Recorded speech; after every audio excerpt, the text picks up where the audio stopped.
There are various different methods of cutting the internal mitres. However, experience has shown that the following will produce the most consistent and accurate finish. Fold the floor into the corner to create a butterfly shape, pushing in the base to meet the junction of the cove former.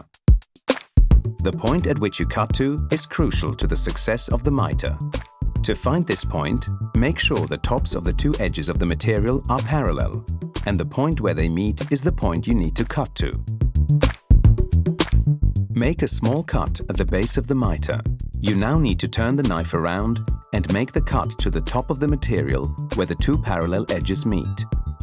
Once the cut has been made, fold in one side and cut away the excess until you have a perfect fit.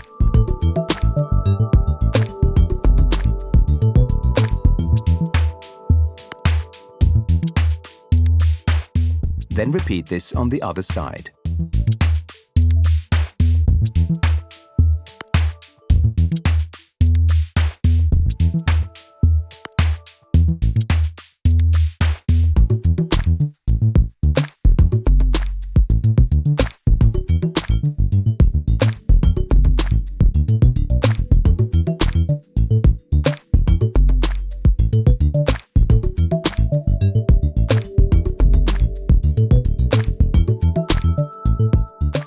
To fit the external mitre, cut the material down to the top of the cove former, in line with the corner of the wall.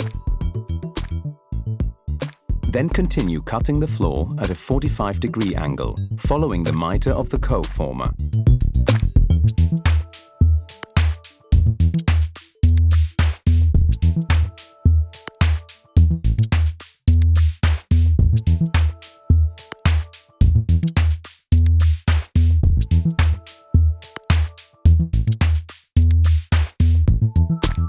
Remove excess floor in preparation for placement of the fill-out piece of floor.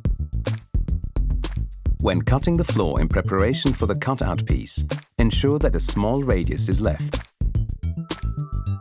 Continue to cut out the front of the mitre to remove waste flooring.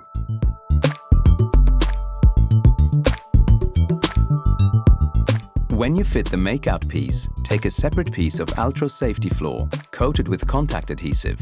Place this into position and cut in the back mitre.